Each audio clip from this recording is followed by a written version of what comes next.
Buenas tardes, chicos.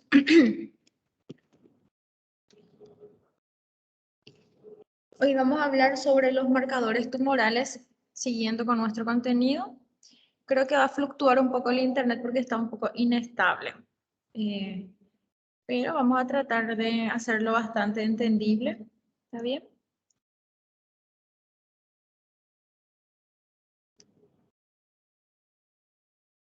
Bueno, los marcadores tumorales, esta clase es súper importante. ¿Ustedes me están escuchando? Sí, doctora. ¿Alguien por ahí me está escuchando? Sí, doctora. No se escucha, no estoy escuchando nada acá. ¿Alguien me está escuchando? Perfecto. Ahora sí estoy escuchando. Bueno, esta es una clase muy importante. ¿Por qué?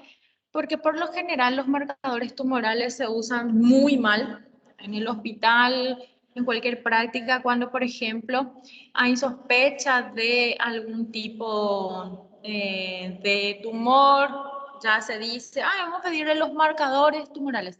Y le piden absolutamente todos los marcadores tumorales a los pacientes. Entonces, es una mala práctica de la medicina, ¿sí? Entonces, ustedes ya van a saber identificar y van a saber, en este caso, indicar súper bien el uso de estos marcadores tumorales, porque no es tan fácil como cuando tenemos una sospecha de una tumoración, pedirle marcadores tumorales como si fuesen que los marcadores tumorales te van a dar diagnóstico topográfico o te va a confirmar. En realidad que hay que tomar bastante con pinzas el uso de estos marcadores tumorales, porque puede ayudar muchísimo, pero también puede confundir más al médico confundido. El médico confundido se confunde mucho más con el uso de estas herramientas, porque si no hay una orientación, si el médico no sabe qué es lo que está buscando, no sabe qué es lo que está sospechando, al pedir estos marcadores tumorales, por ejemplo, viene algo alterado, va a pensar que el paciente tiene cáncer, pero no va a saber de dónde es el cáncer. En síntesis, puede armar como nosotros decimos acá en Paraguay, un quilombo con el no manejar para qué se usa, cómo se usa, cuándo pedir, cuándo no pedir, cuándo además voy a tener elevación en sangre de estos marcadores tumorales. ¿Y qué es un marcador tumoral? Es un indicador bioquímico mensurable cuantitativamente que tiene una causa, una probable relación con una enfermedad neoplásica. O sea que nosotros podemos medir cuantitativamente. ¿Para qué? Para ver si se eleva o no. ¿Y dónde podemos medir? ¿Dónde podemos encontrar? En todo lo que serían los líquidos corporales, los marcadores tumorales, principalmente pedimos su medición en sangre, pero podemos medir, por ejemplo, en orina, podemos medir en líquido de cavidades, como por ejemplo derrame pleural, líquido pleural, ascitis, ¿sí? Podemos pedir también en tejidos, o sea que podemos pedir estos marcadores tumorales, ¿sí? Como un indicador bioquímico mensurable cuantitativamente. El marcador tumoral empezó a usarse hace muchísimo tiempo. En realidad, el primer marcador tumoral que tuvimos fue por el año 1847, con el advenimiento de lo que sería la proteína de Bence-Jones. Hasta ahora todavía Esta proteinuria Bence-Jones se usa muchísimo para el diagnóstico y la detección del mieloma múltiple. O sea que hace muchísimo tiempo este fue el primer marcador tumoral que se utilizó, se utiliza, se sigue utilizando y se va a seguir utilizando siempre, ¿sí? Y esta proteína se detecta, en realidad son proteínas de cadenas ligeras y pesadas que se detectan en pacientes que tienen esta patología, ¿verdad? Mieloma múltiple, que en realidad que es una enfermedad por una alteración estructural de estas proteínas, ¿sí? En realidad hay una alteración estructural de las proteínas de cadenas ligeras y pesadas. Entonces, esta alteración estructural, por un aumento de la permeabilidad del glomérulo, escapa por la orina y se puede detectar, ¿sí? En los pacientes con mieloma múltiple. Y después de eso, ya tuvimos otros marcadores muy importantes. Empezamos con los onco, en este caso con los marcadores, los oncomarcadores. Se empezó a utilizar alfa-fetoproteína, se empezó a utilizar antígeno carcino embrionario, pero hay mucho más de los que hoy nosotros ya tenemos. Y obviamente estas son sustancias que pueden encontrarse en el cuerpo, en la sangre, en la orina, en los líquidos corporales. Cuando hay presencia de cáncer se suele elevar, ¿sí? Y en realidad son los productos de las células cancerosas como respuesta al cáncer lo que hace que se eleven estas sustancias y no son específicas, o sea que no son específicas de una patología neoplástica como tal. Hay muchas patologías benignas, inflamatorias o hay muchas patologías también ginecológicas o patologías crónicas que me pueden elevar estos marcadores tumorales. O sea que no solamente se eleva en el cáncer. Y yo debo de saber muy bien cuándo pedir y cómo interpretar, porque no son específicos. Hay algunos marcadores que tienden a ser un poco más específicos de órganos, que después le voy a hablar de quiénes, pero en general los marcadores tumorales no son específicos. ¿Cómo sería el marcador tumoral ideal? ¿Qué es lo que yo estoy poniendo en esta diapositiva? Yo no estoy poniendo las características de los marcadores tumorales, yo estoy poniendo cómo nosotros los oncólogos quisiéramos que fueran los marcadores tumorales. Cómo nosotros pretendemos que sería un marcador tumoral ideal para nosotros, ¿sí? Eso sería un sueño. ¿Qué es lo que nosotros anhelamos que sean los marcadores tumorales? Nosotros quisiéramos que los marcadores tumorales sean altamente específicos y sensibles. O sea, quisiéramos que sean altamente específicos y sensibles, pero en realidad esto no es así.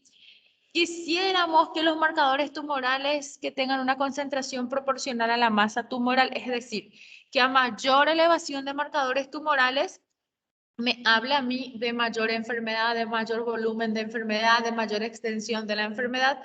Y sabemos que esto no es así realmente en la práctica. Porque yo puedo tener un paciente con un tumor enorme, un estadio 4 con metástasis en todos lados y no mover marcadores tumorales en absoluto. O yo puedo tener un paciente con enfermedad inicial que me eleva marcadores tumorales. O sea que en la práctica esto no es tanto así, pero quisiéramos que realmente cumplan estos requisitos. Debe orientar el tipo histológico, localización y estadio. Esto también es lo que nosotros quisiéramos que sea, por ejemplo, que si se me eleva tal marcador, que es un cáncer de tal lugar, de tal estadio, de tal variedad histológica, quisiéramos también que sean eso. Pero sabemos que en la vida real esto no es así, esto no es así. Entonces nosotros lo que pretendemos es que cada vez llegar más a esto, a estos ideales de características que queremos que reúnan estos marcadores tumorales. Quisiéramos que haga un diagnóstico positivo y precoz de las lesiones. Quisiéramos que fuera así, pero sabemos que esto no es así. Que no hay nada a veces como para que nosotros podamos hacer el diagnóstico precoz más eficiente que el screening, los métodos de screening, por ejemplo, en el cáncer cervicouterino, etcétera. Entonces no hay un marcador que nos ayude en este caso, ¿verdad? En individuos sanos, quisiéramos que la concentración sea muy inferior a personas con cáncer. Pero sabemos que tampoco esto es así. Sabemos que hay pacientes, por ejemplo, que tienen patología benigna como pancreatitis, enfermedad inflamatoria pélvica, que tiene hepatitis y que me elevan marcadores tumorales o que tienen, por ejemplo, ascitis, un paciente cirrótico.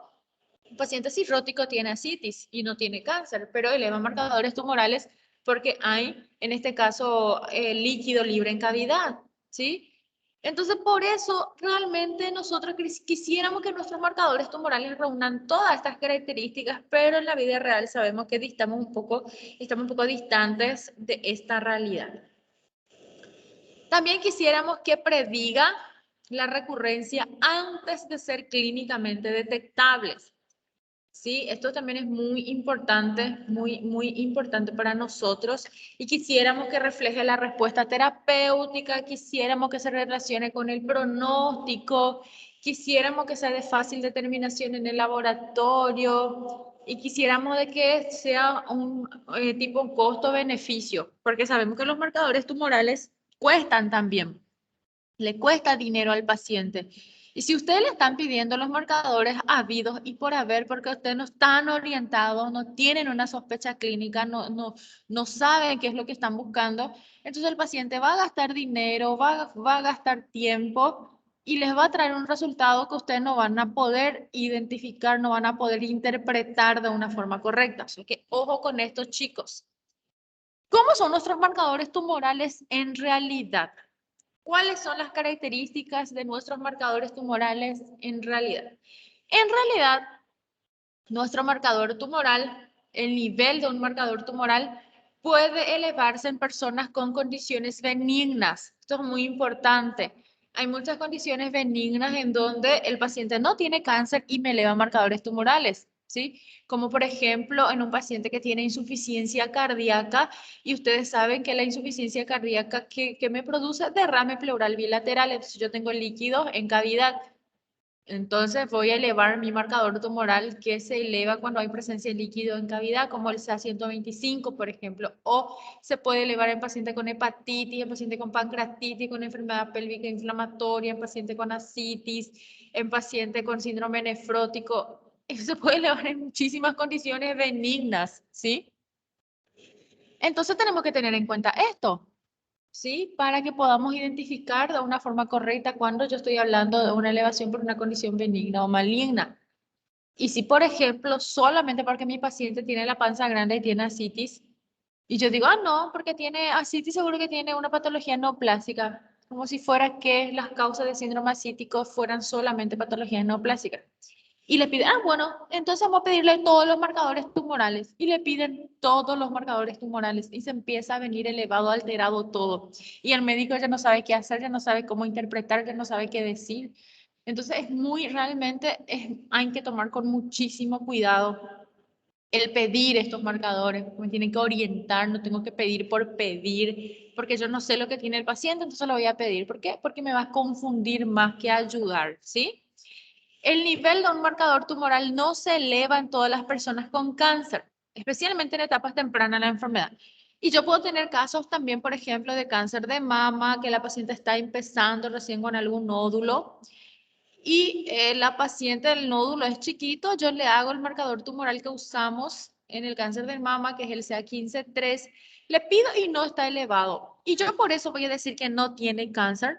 No, yo le tengo que examinar, yo le tengo que hacer la biopsia, tengo que hacer todos los pasos, porque puede ser de que el marcador todavía no se está elevando o que ni siquiera se va a elevar, ¿verdad? Entonces, no dependamos de un marcador tumoral.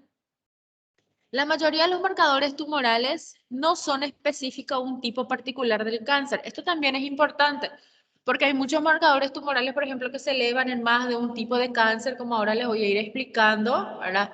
Entonces nosotros tenemos que saber muy bien seleccionar qué es lo que nosotros estamos hablando y qué es lo que mi clínica, qué es lo que la clínica del paciente me dice, para que yo me pueda inclinar ante un diagnóstico o no. Porque yo puedo tener en el caso del CEA, que es el antígeno carcino embrionario, ese marcador tumoral yo puedo tener una elevación de este marcador tumoral también en cáncer de colon, en cáncer gástrico, en cáncer de páncreas, en cáncer de intestino delgado, en algunas patologías como el cáncer de cervix. Hay muchas patologías donde yo puedo elevar este marcador, pero yo tengo que luego entonces correlacionar con la clínica del paciente para poder dar valor a ese marcador tumoral. No es así muy a la ligera.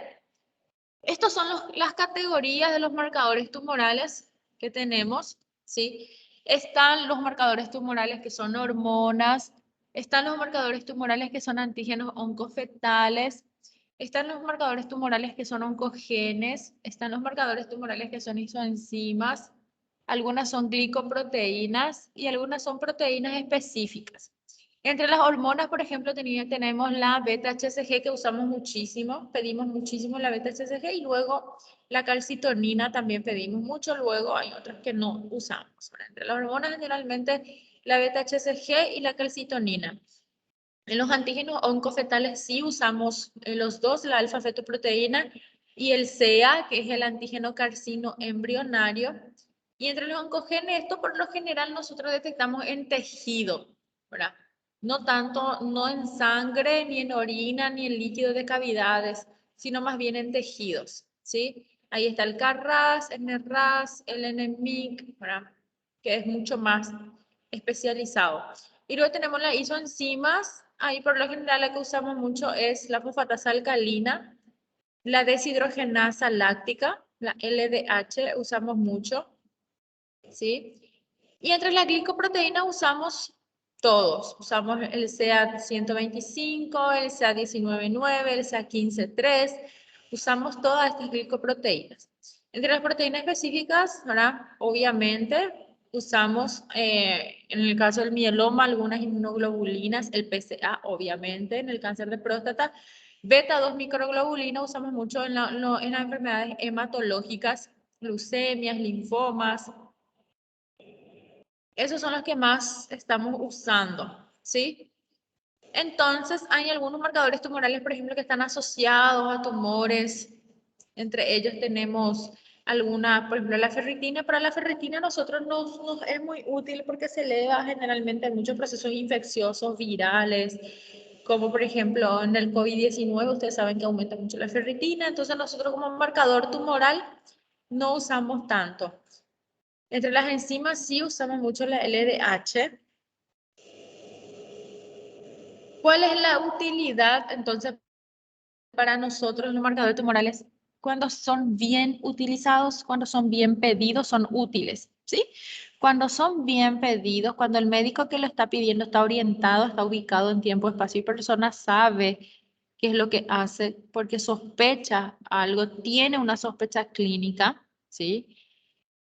Y lo pide de forma diferente, no pide todos los marcadores habido y por haber, pide lo que él piensa de que puede estar elevado según su sospecha clínica.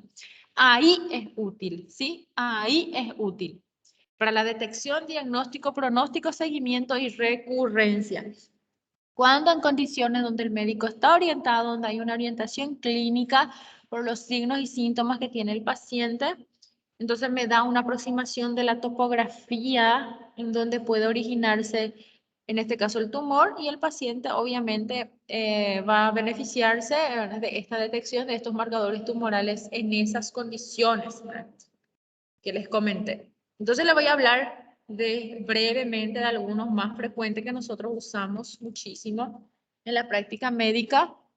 Usamos muchísimo el antígeno carcino embrionario, que es el CEA. El CEA es nuestro antígeno carcino embrionario. Es una glucoproteína oncofetal que se creía que era un marcador específico para el cáncer de colon y hoy en día sabemos que no es específico para este cáncer porque también se puede elevar en afecciones no malignas y malignas, como por ejemplo en el cáncer de mama, en otros tumores del aparato digestivo, como ya les dije, ¿verdad? Gástrico, duodeno, recto, pulmón, algunos casos de ovario, páncreas, próstata. Entonces nosotros en realidad antes se pensaba que solamente se elevaba en el cáncer de colon y hoy día sabemos que se puede elevar en más de un tipo de neoplasia. Pero hoy en día, ¿en dónde siempre sigue siendo más útil? Para el cáncer de colon, ¿sí?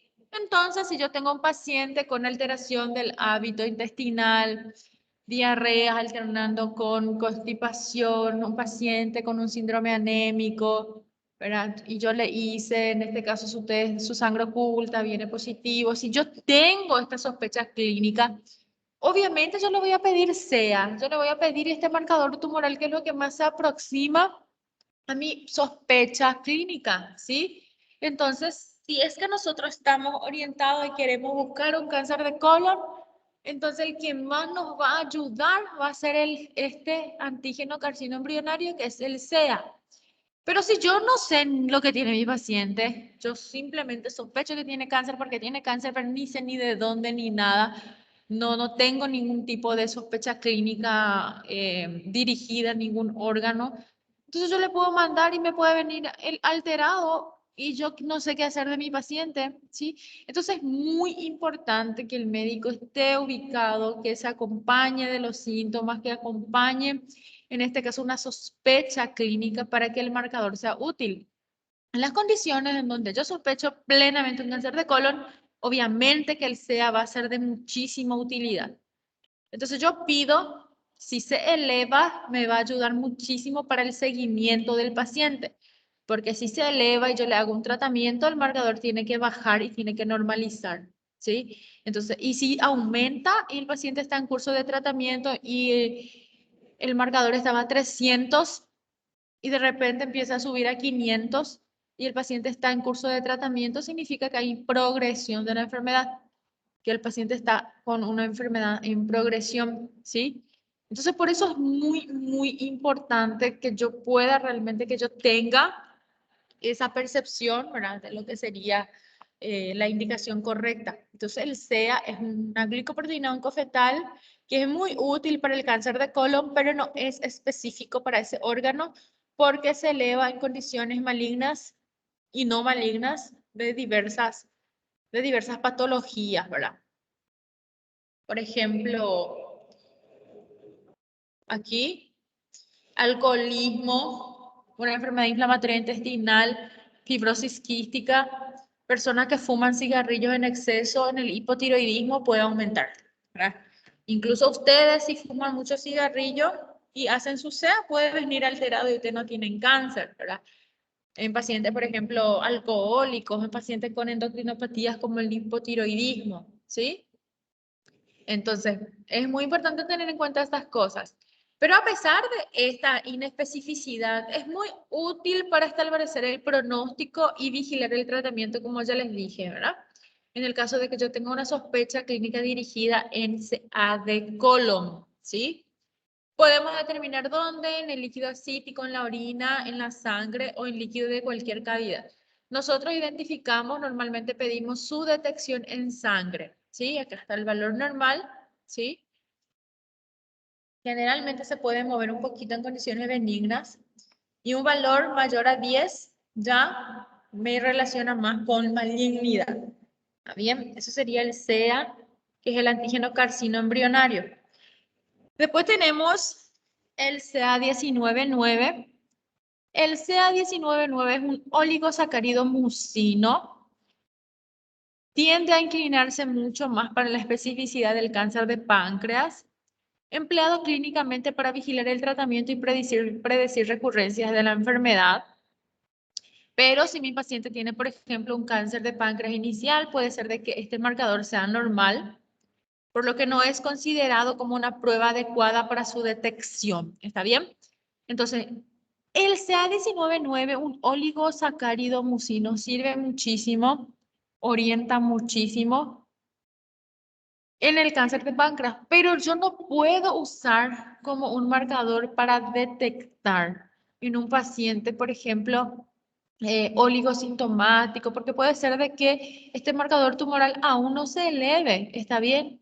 Pero si yo, por ejemplo, tengo un paciente que tiene la clínica del cáncer de páncreas, ¿sí? Entonces, yo puedo utilizar, pedir este marcador tumoral y esa elevación sí me va a relacionar de forma muy directa con el cáncer de páncreas.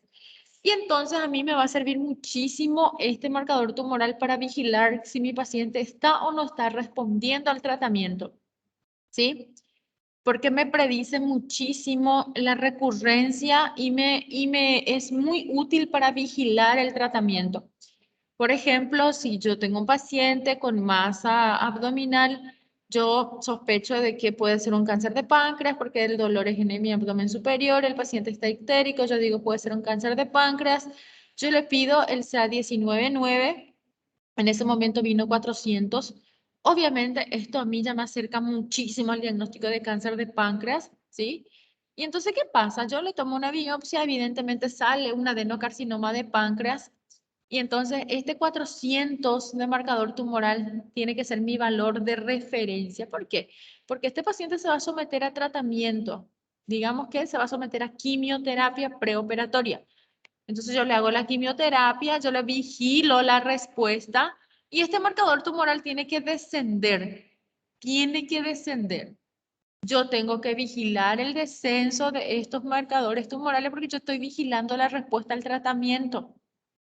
Si el marcador no se baja, entonces yo tengo una enfermedad que está ahí estancada, que no hay respuesta. Y si la enfermedad, y si el marcador que tenía 400 de repente sube a 600 y mi paciente está en curso de tratamiento, significa que mi paciente no responde a esa línea de tratamiento, que el tumor está creciendo, que el tumor está en actividad y que yo tengo que cambiar el tratamiento. Porque yo les expliqué que la célula tumoral evade la respuesta inmunológica, evade mucha respuesta también de antitumoral que yo le estoy dando, hace el mecanismo de resistencia y puede ser de que responda y luego deje de responder. Por eso yo tengo que vigilar estrictamente estos tumores que me elevan mucho marcadores tumorales. Yo tengo que vigilar con marcadores tumorales en el transcurso del tratamiento porque tiene que descender. Si se estanca o aumenta, yo estoy hablando de que probablemente tenga que cambiar el tratamiento porque no hay respuesta a lo que yo le estoy poniendo al paciente, ¿sí? Pero no me sirve de nada si yo no tengo ninguna sospecha clínica o no me sirve también para la detección del cáncer de páncreas. Porque puede ser de que el paciente ya esté iniciando un cáncer de páncreas y todavía no se mueva marcadores tumorales, ¿sí? Entonces yo tengo que ubicarme, orientarme para ver cuál me va a servir y en qué condiciones me va a servir ese marcador tumoral.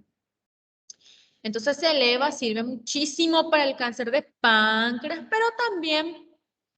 pero también se elevan en otros cánceres de aparato digestivo, ¿sí? Especialmente de vías biliares. Todo lo que sería colangiocarcinoma intrahepático, extrahepático, también se eleva mucho en los tumores de ampolla de Vater, se eleva muchísimo en los tumores malignos de vesícula biliar y también se elevan los cánceres gástricos.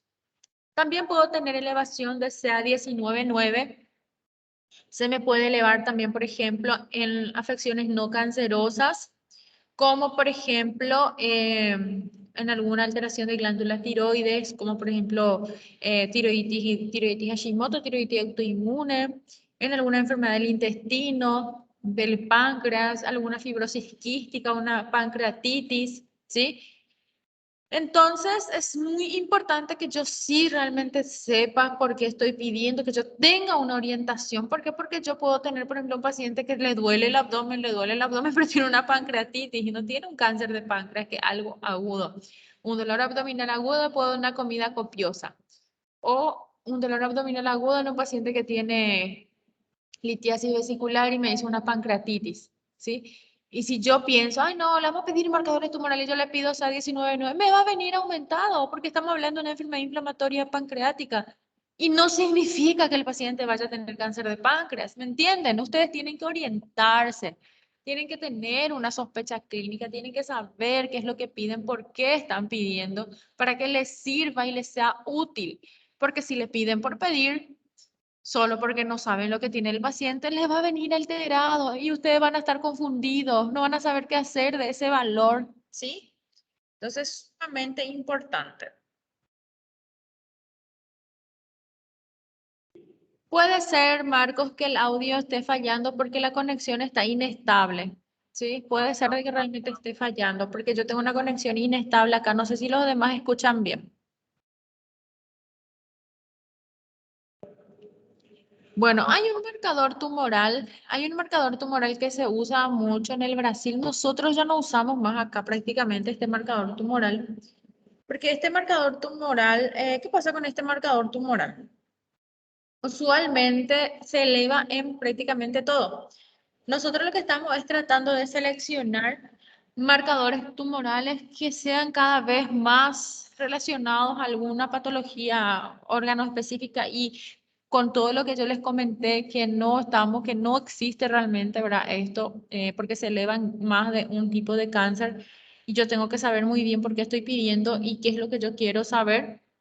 Hay marcadores, por ejemplo, que se elevan en casi todos los que hay, por eso nosotros no usamos, como el CA72-4 que nosotros no usamos. Es un marcador que se usaba antes para el diagnóstico de, por ejemplo, carcinoma gastrointestinal y ovario, y es detectado tanto en el epitelio fetal como en algunas muestras séricas.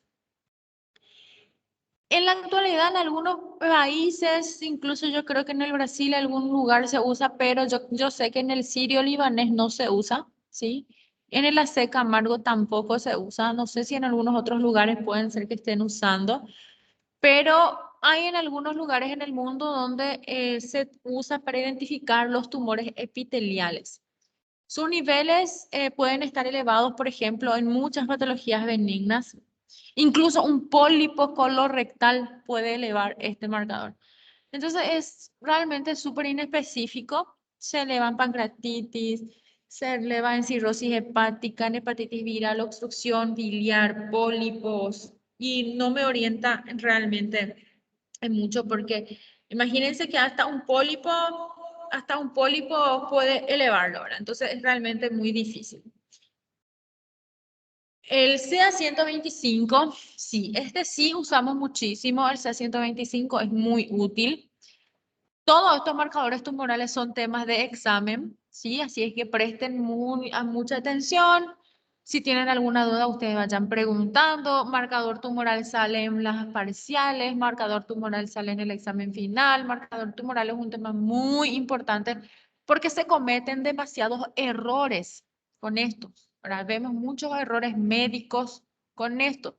Entonces nosotros somos muy poquitos los oncólogos y necesitamos que realmente ustedes nos ayuden cada vez más para el buen uso de estas técnicas, de estas pruebas auxiliares de diagnóstico y seguimiento, ¿verdad? Que para nosotros es demasiado importante.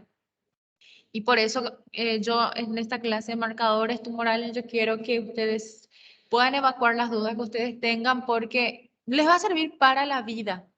Porque después no quiero escuchar que ustedes le estén pidiendo marcadores tumorales habidos y por haber, pidiendo sin ningún tipo de orientación clínica, pidiendo y no saben ni qué es lo que buscan, ¿verdad? Esas cosas, por ejemplo, de mis alumnos yo no quiero saber ni quiero escuchar.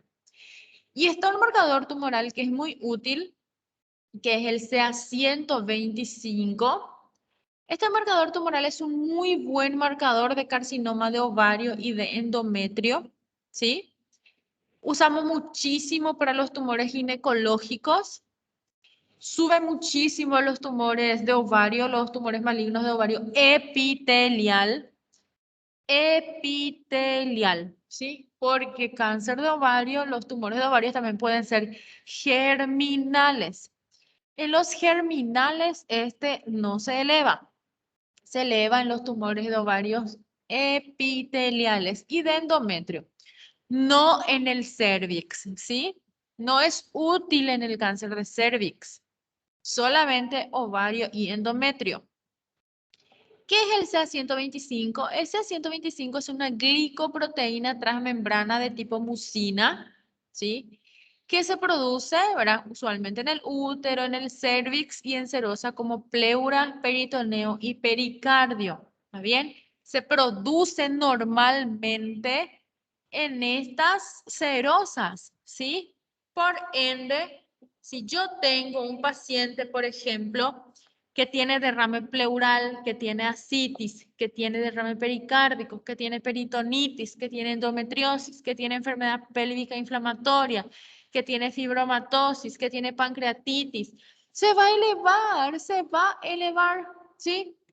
Entonces, si me viene una mujer con un dolor en bajo vientre y tiene flujo vaginal y yo no sé qué es lo que tiene, yo le estoy tratando, tiene flujo y de pronto la mujer tiene, por ejemplo, una, no sé, Biosalpinx, tiene una enfermedad pélvica inflamatoria. ¿Y qué es lo que tiene el paciente? Ah, bueno, puede ser de que sea un tumor. Vamos a pedirle marcador de tumor. Y está bien ese 125 elevado. Y la paciente no tiene cáncer, tiene una enfermedad inflamatoria. Entonces hay que ubicarse bien, hay que tener una orientación clínica, ¿sí? El C125 es utilísimo, súper útil. El 80% de los carcinomas de ovarios epiteliales no mucinosos lo eleva. El 80% es muchísimo, ¿sí? Entonces, si yo tengo una paciente con clínica de cáncer de ovario, crecimiento abdominal, el paciente tiene ascitis, en el tacto vaginal, yo tacto un anexo tumoral o en una ecografía transvaginal viene que hay una masa en proyección de ovario. Ahí sí me sirve muchísimo este marcador tumoral porque yo tengo una sospecha clínica. Yo sé por qué estoy pidiendo. Ahí sí sirve mucho y esta elevación del C125 se va a elevar muchísimo y se va a corresponder a un cáncer de ovario epitelial. ¿Sí? Entonces, muy importante esto, ¿sí?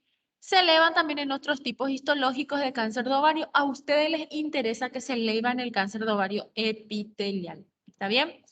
Pero cualquier patología inflamatoria ginecológica o cualquier persona que tenga líquido en cavidad me puede elevarse a 125. Por ejemplo, si yo tengo una mujer que tiene cirrosis hepática y yo le pedí si a 125 va a venir elevado porque tengo líquido en cavidad. Porque se acuerdan dónde se producía el C125, se producía en serosas. ¿Sí? Es una glicoproteína transmembrana tipo mucina que es producida en serosas y es producida por células que están ahí en las serosas. Y entonces, cualquier extravasación en serosas que yo tenga, derrame pericárdico, ascitis, derrame pleural, me va a elevar el C125. Entonces, si yo tengo una mujer cirrótica que tiene ascitis y yo, solo porque está flaca y su panza está grande, le pido todos los marcadores, sea 125, ¿me va a venir alto? ¿Tiene cáncer de ovario o endometrio? No, porque se elevó entonces el CA 125, porque hay líquido en cavidad, hay líquido en cavidad. Entonces yo tengo que orientarme muchísimo porque yo estoy pidiendo este marcador. ¿Por qué estoy pidiendo? ¿Sí? Pero si mi paciente es una posmenopáusica que está con sangrado, la paciente menstruó última vez a los 45 años, tiene 55 y está sangrando, una posmenopáusica con sangrado ya después de la menopausia. Yo le hago una ecografía y viene un endometrio súper engrosado, ¿sí? Ahí sí me sirve porque si mi endometrio está, por ejemplo, normalmente hasta 5 y me viene un endometrio de 32 o una imagen en cuerpo de útero, ahí sí me sirve. Sí, ahí sí me sirve porque puede ser que sea un cáncer de endometrio. Ahí sí yo le puedo pedirse a 125 sin problema y su elevación me va a corresponder a un cáncer de endometrio. O una paciente de 60 años que tiene crecimiento abdominal, tiene ascitis, le hago una ecografía y hay masa en proyección de ovario. Ahí sí le puedo pedir y ahí sí su elevación me va a tener importancia clínica, pero le tengo que pedir el C125. ¿Está bien? Entonces así. Después está un marcador tumoral que es alfa-fetoproteína, que también es un marcador tumoral que nosotros usamos muchísimo. Es un marcador tumoral que nosotros usamos, por ejemplo, en algunas patologías, para detectar algunas patologías malignas hepáticas o para detectar o para hacer, por ejemplo, bueno, yo tengo obviamente una sospecha clínica de un tumor germinal, que puede ser un tumor germinal de testículo o un tumor germinal de ovario. Germinales que se originó de las células germinales, ¿sí? Entonces, alfa-fetoproteína es una glicoproteína también. Se sintetiza en el hígado, en el saco vitelino y en el tracto gastrointestinal fetal. ¿Sí? Por eso en el hepatocarcinoma se eleva muchísimo alfa-fetoproteína. Se eleva muchísimo en el hepatocarcinoma alfa-fetoproteína porque porque ahí obviamente sabemos que es una glicoproteína que se sintetiza en ese saco vitelino, en ese hígado fetal, y cuando hay una alteración hepática como un hepatocarcinoma, ya voy a tener una elevación muy importante, ¿sí? Y ustedes saben que en ginecología, en obstetricia, los niveles de alfa-fetoproteína en el líquido amniótico sirve como una indicación, por ejemplo, del desarrollo del bebé, por ejemplo, por defecto del cierre del tubo neural, ¿sí? Y sus niveles, ustedes saben que desciende gradualmente hasta la edad del año, ¿sí? Cuando luego alcanza, en este caso, valores normales. En el adulto, alfa-fetoproteína es normal. Este marcador es útil para determinar la etapa de la enfermedad y vigilar el curso del tratamiento. ¿Sí? Es muy útil para nosotros. ¿Cuándo se eleva alfa-fetoproteína en un adulto no gestante? Obviamente, ahora en un adulto no gestante. ¿Cuándo se eleva alfa-fetoproteína? Por ejemplo, en los tumores de testículo, en el cáncer de testículo, en el hepatocarcinoma. Es muy útil, ¿sí? En el hepatocarcinoma, el marcador tumoral más útil es el alfa-fetoproteína. Hasta ahora yo les estoy soltando datos muy importantes a ustedes. Les estoy soltando datos que no es específico a ningún órgano, pero que hay algunas veces si yo tengo la sospecha clínica, la sintomatología, sí yo puedo irme y jugarme por un marcador específico. Para el cáncer de colon, ¿qué piden en el cáncer de colon? ¿Qué marcador tumoral van a pedir a un paciente que ustedes sospechan que tiene cáncer de colon? A ver, ¿quién me responde?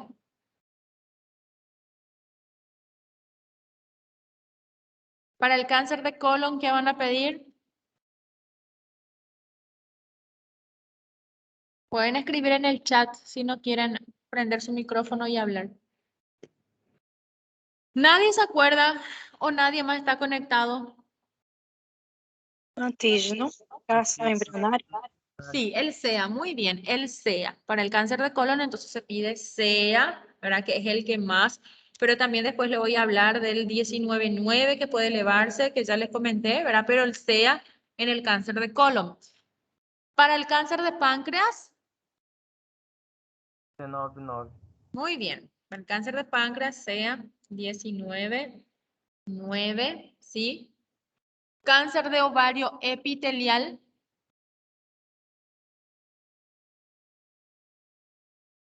CA 125. muy bien, SEA 125. Cáncer de endometrio, Se a 125 também pode ser. cáncer de endometrio también SEA 125, ¿sí? Hepatocarcinoma, hepatocarcinoma, Pode ser a alfa-fetoproteína, pode estar elevada. alfa-fetoproteína, alfa-fetoproteína. Entonces, hepatocarcinoma alfa-fetoproteína, muy bien, y también se eleva alfa-fetoproteína en los tumores de testículo y en los tumores de ovario germinales. Pero cuando también se puede elevar alfa-fetoproteína, se puede elevar también en patologías benignas, como por ejemplo cirrosis hepática, hepatitis activa y algunas drogas, también algunas sustancias pueden elevar. Esto es muy importante tener en cuenta porque yo tuve un paciente con cáncer de testículo, un tumor germinal de testículo, que terminó su quimioterapia.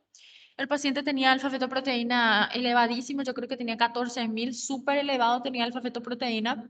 Y obviamente en el transcurso de la quimioterapia el marcador tumoral fue bajando totalmente y normalizó, normalizó. Después mi paciente pasó a controles y yo le estaba controlando y mi paciente empezó a elevar nuevamente alfa-fetoproteína. Empezó a elevar y yo para corroborar que no sea una laboratoritis, algún error de laboratorio, yo le volví a pedir que se hagan otro laboratorio porque el paciente lucía súper bien, no había evidencia de enfermedad, el paciente estaba bien, buen estado general, tomografía limpia, no había nada. Y me viene nuevamente el marcador tumoral elevado, alfa-fetoproteína. No, estaba tan elevado, pero estaba fuera de rango. Y esto no puede suceder porque esto, alfa-fetoproteína, esos son marcadores demasiado fieles de que hay alguna actividad. Entonces yo, como el paciente normalizó su marcador, empezó a subir su marcador, le pedí nuevamente otra tomografía, no había evidencia de enfermedad, no había ninguna evidencia de enfermedad en ningún lugar y yo me quedé descolocada hasta que finalmente mi paciente me dijo que él fuma marihuana. Entonces, algunas drogas, como por ejemplo la marihuana, puede elevar estos niveles de alfa-fetoproteína.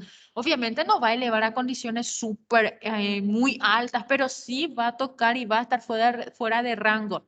Y en pacientes que tuvieron cáncer, como hepatocarcinoma o por ejemplo tumores germinales, que nosotros tenemos que sí o sí medir de forma súper fiel, estos marcadores pueden despistar un poco.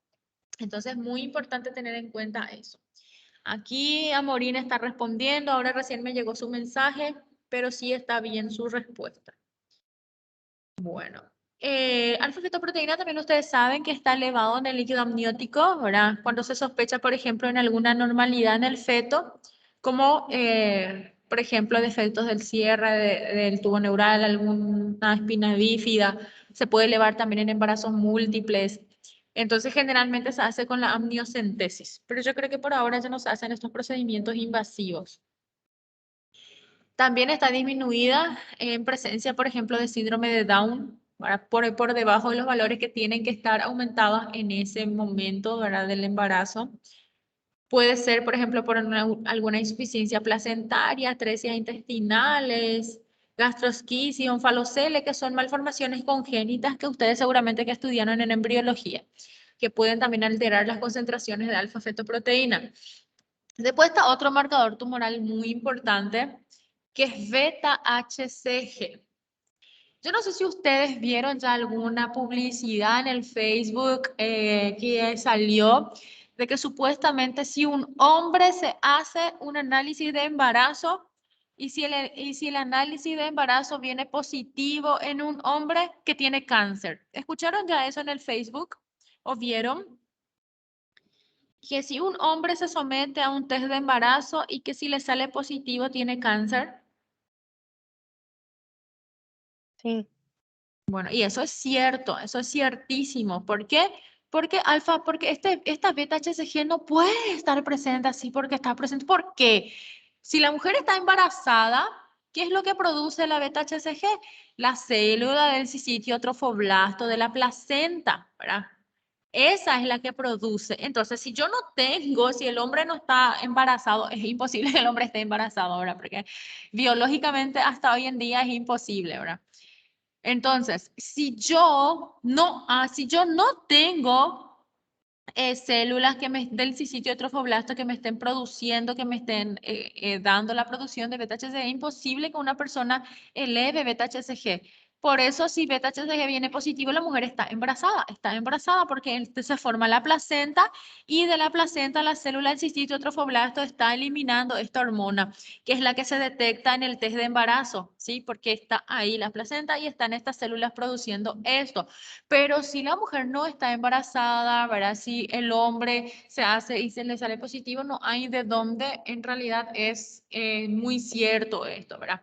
Entonces, para nosotros es muy importante, es un marcador que pedimos, por ejemplo, en algunas enfermedades trofoblásticas estacionales, como coriocarcinoma, teratoma inmaduro, en algunos tumores de testículo. Ustedes saben que después le voy a comentar cuando hablemos de cáncer de testículo, que hay algunos cánceres de testículos que son, por ejemplo, tumores germinales mixtos, que algunos tienen teratoma maduro, otros tienen teratoma inmaduro, otros tienen célula del sitio trofoblasto.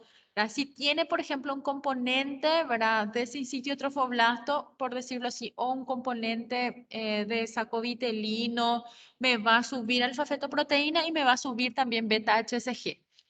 Entonces, por eso se eleva en los tumores germinales, tanto de ovario como de testículo. Y obviamente en las enfermedades trofoblásticas gestacionales, cuando hay una alteración, una proliferación de estas células trofoblásticas. En el caso del coriocarcinoma, por ejemplo, se eleva muchísimo alfa-fetoproteína, ¿verdad? Y nosotros tuvimos casos de pacientes con aumento del abdomen que visitaron y que le dijeron que estaba embarazada y lo que tenía era un tumor, ¿verdad? Entonces es muy importante siempre vigilar estos, porque no todo lo que aumento de volumen del abdomen es embarazo. Una vez es un tumor y que te va a salir positivo tu beta HCG, ¿verdad? Entonces hay que tener muchísimo cuidado en este sentido, ¿sí? Bueno, está luego el CA15-3, está el CA15-3, que es un marcador tumoral muy útil para el cáncer de mama, ¿sí? Entonces, en el cáncer de mama también nosotros tenemos un marcador tumoral que sirve muchísimo para el seguimiento de estas pacientes, pero no para detección, ¿está bien? No, es para detección, porque como les dije, mi paciente puede tener una bola en la mama, una masa en la mama, y yo le hago 15-3 y está totalmente normal. Entonces no me sirve absolutamente para el diagnóstico de cáncer de mama. ¿Cuándo es útil este marcador tumoral? Cuando hay una masa en mama, cuando hay una tumoración, yo hice la biopsia, me salió que es maligno. Ahí sí yo pido el 15-3. ¿Cuándo me va a servir? Cuando se elevó en ese momento. Supongamos, tengo una paciente, fulanita, 40 años, que tiene una masa en mama derecha, que tiene 10 centímetros. La biopsia salió que es un carcinoma infiltrante, o sea, que es un tumor maligno. Yo le hice 15-3 y no me elevó. Esa paciente no me elevó. ¿Y significa que no tiene cáncer? Claro que tiene cáncer si la biopsia me confirmó. La biopsia es lo que me confirma. Entonces, es solamente si yo tengo una confirmación biópsica de que es un cáncer y si se elevó en ese contexto, ahí sí me sirve, ¿sí? Ahí sí me sirve, pero no me sirve si yo estoy haciendo screening, detección, no, ahí no me sirve, ¿está bien? El CA15-3 es una glicoproteína mucina que tiene alto peso molecular, que está localizada en los ductos y alveolos de la glándula mamaria, ¿sí? ¿Cuándo es útil? En el monitoreo del curso clínico en pacientes con cáncer de mama y también algunas veces de ovario, pero hoy en día nosotros solamente usamos para el seguimiento y el monitoreo de los pacientes con cáncer de mama. ¿Está bien? 15-3. También se eleva muchísimo más cuando yo tengo un cáncer de mama metastásico, cuando yo tengo ya metástasis y diseminación de la enfermedad, se eleva prácticamente del 70 al 90% en las pacientes, ¿sí? Pero obviamente también se puede alterar en muchas patologías que no son mamarias, ¿verdad? En cáncer de páncreas, pulmón, colorectal, hígado, cáncer de ovario, puede elevarse en enfermedades benignas, como pancreatitis, por ejemplo, hepatitis, tuberculosis, lupus, ¿verdad? Entonces, ¿cuándo es útil el CA15-3? Cuando yo tengo una masa en mama, cuando yo hice la biopsia y me salió que es maligno, ahí sí me sirve mi CA15-3 cuando yo ya tengo diagnóstico de cáncer de mama y yo necesito monitorear a esa paciente. Yo necesito un biomarcador para el seguimiento. El hecho de que no se eleve en un paciente con cáncer de mama no me significa absolutamente nada, porque hay tumores que no elevan marcadores tumorales y el paciente tiene un tumor maligno, ¿verdad? Entonces tampoco es un criterio de que sí o sí se va a elevar en todos los pacientes con cáncer de mama. Después está el PSA, que ustedes ya conocen muy bien, que es el antígeno prostático específico, que es muy útil para este sí, chicos. Sí, este sí. Este PSA sí es bastante útil en el diagnóstico, pronóstico y control del cáncer de próstata. Acá sí hago un paréntesis, ¿por qué? Porque el PSA es, como dices tú su nombre, antígeno prostático específico. Es demasiado específico de la próstata, ¿verdad? Entonces, obviamente yo no voy a pedir el PSA a otro paciente de otra, que yo sospecho, otra patología que no sea de la próstata, ¿sí? Entonces acá sí se hace un paréntesis porque obviamente es muy específico de la glándula prostática. No se eleva solamente en el cáncer de próstata. Hay muchas patologías inflamatorias, patologías como por ejemplo hiperplasia prostática benigna que también me eleva mi PSA. Entonces yo lo que tengo que es hacerle un tacto rectal al paciente. Si yo tengo una alteración en la glándula prostática, si yo tengo una próstata pétrea, aumentada de tamaño, yo sospecho que tiene un cáncer de próstata, yo le hago su PSA y si me viene súper elevado, obviamente mi paciente tiene un cáncer de próstata. y ahí sí ese paciente va a la biopsia, ¿sí? Acá cambia un poco el paradigma, ¿sí? ¿Por qué? Porque estamos hablando de un antígeno que es muy específico de la próstata, ¿sí? Entonces yo acá sospecho, el paciente tiene clínica, tiene nicturia, disuria o hematuria, algún síntoma de cáncer de próstata, le hago el tacto rectal y me viene una próstata aumentada de tamaño, yo sospecho de que sea un tumor, le pido el PSA y si me viene súper elevado, obviamente este paciente probablemente tenga un cáncer de próstata y yo le tengo que hacer una biopsia, ¿sí? Prostática. Entonces el PSA es una glicoproteína, ¿sí? Que se sintetiza por las células epiteliales de la próstata y se secreta en el plasma seminal. ¿Qué es lo que hace el PSA? Hace la licuefacción del coágulo seminal, ¿sí? Y se elevan patologías benignas como hiperplasia prostática benigna y el cáncer de próstata, ¿sí? Otros marcadores que tenemos, por ejemplo, podemos usar marcadores para la ferritina, como ya les dije, nosotros ya no usamos más como marcador tumoral porque se elevan absolutamente todas las patologías inflamatorias, las patologías infecciosas. Hoy en día se usa muchísimo con el tema del COVID y ustedes saben que es una proteína sérica que transporta hierro, ¿sí? Entonces también se va a elevar en cualquier enfermedad que provoque perturbación del metabolismo de hierro y cualquier enfermedad que provoca perturbación de la eritropoyesis. Entonces, no me sirve realmente, ¿sí? Nosotros ya no usamos como marcador tumoral. Beta 2 microglobulina, usamos muchísimo. Es un biomarcador muy útil para las enfermedades hematológicas, por ejemplo, para las leucemias, para los linfomas, para el mieloma múltiple, ¿sí? Y algunas veces tenemos una elevación en algunos pacientes con HIV. Nosotros beta 2 microglobulina solamente usamos en pacientes con sospecha de patología hematológica, leucemias, linfomas, mielomas. Después está otro marcador tumoral, las inmunoglobulinas, como le dije, que usamos. Por ejemplo, la inmunoglobulina, lo que nosotros hacemos la detección mediante la electroforesis de proteínas en algunas patologías donde hay una alteración de estas proteínas, como por ejemplo el mieloma múltiple, ¿sí? Esos son los que utilizamos realmente, ¿está bien? Bueno, ¿tienen alguna pregunta de marcador tumoral? ¿Qué es lo que a ustedes no les pareció claro o tienen claro todo? ¿Cuál es el marcador tumoral que se eleva en los linfomas? En los linfomas,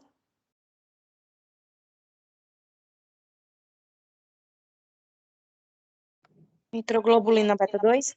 muy bien. Beta 2 microglobulina.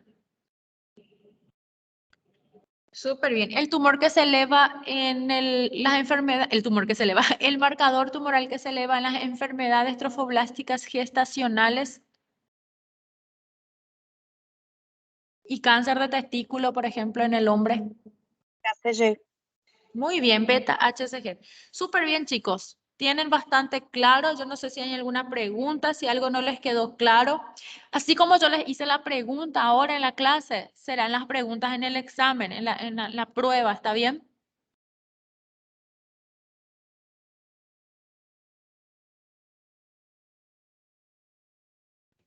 Ok, doutora.